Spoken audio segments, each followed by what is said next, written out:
And Kerry actually mentioned one thing before, that if you look at the last couple of years, you can see that the sector has developed in the region.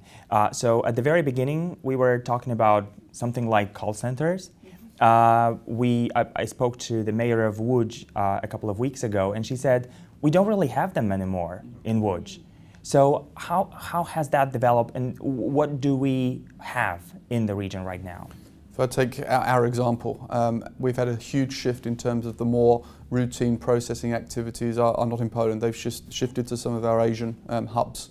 What we found in Poland is that we can do any level of complexity, whether it's hedge funds, whether it's performance and analytics, whether it is performance attribution, some real complex products in the financial services sector.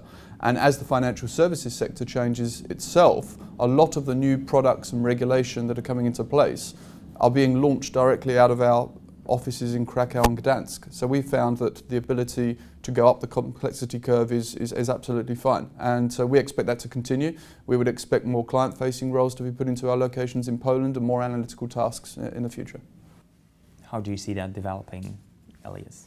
Well, I think that an interesting example today is actually Bucharest. Bucharest was the last bastion really for call centers, and today there are some that say it's next Warsaw, because indeed the companies, whether they are the Wipros, the Accentures or the IBMs of this world, they have created a learning culture, and indeed what the people have in Central Europe, they want to learn, so they are moving up the value chain.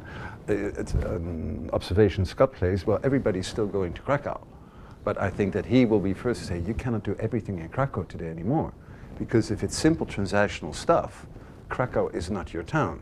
You will go to a second tier, to a third tier location.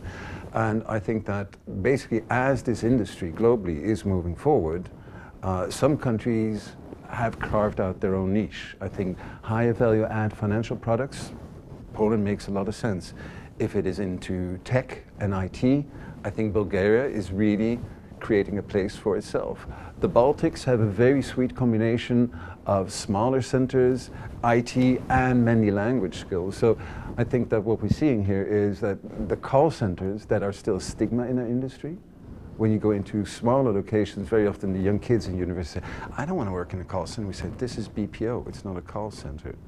But once they get over that hurdle, they understand that they're part of something that is really new. I think call centers for Central Europe, they will always exist, but I think many of the young people, they want a real job, and that's not in a call center. So this actually leads me to another question. Are the cities that have been popular for the last couple of years, can the market be saturated, and can there be no more space for any new BPO centers? I can certainly talk about Poland, and you take Krakow as the best example. I would say there's absolutely still space there, but I think it's a question of scale. If you're a large new investor and you're looking at creating a new location with 1,000, 2,000 roles, then I absolutely wouldn't go into Krakow because of how competitive it has become. I do think there are 3, 4, 5 other alternative cities, Gdansk being one of them, which offers good alternatives with very, very good universities, large number of students, and so I think that is changing. On the flip side, for investors looking for, let's say, smallish locations of a few hundred, I think Krakow can absolutely continue to support that. What do you think, Kerry? If you see what's actually happening in the outsourcing industry at the moment, there is a complete change from the mega deals and a move towards a sort of service integrator model, which is bringing a whole host of best-of-breed service providers together. And that gives opportunity for smaller contracts to be fulfilled. So the requirement for going in and choosing a destination that can upscale from 1 to 10,000 quite quickly isn't really what we're seeing so much of these days, so it is easier to choose from a large variety of destinations. If we take Bulgaria as an example, now Bulgaria won Outsourcing Destination of the Year for all the great work it's been doing of late. We're already seeing that Sofia is getting fairly close to saturation, and we're moving on to Plovdiv. Plovdiv is also getting fairly close to saturation, so I know it is a focus of the Bulgarian government and regions at the moment to actually look at different cities and developing those.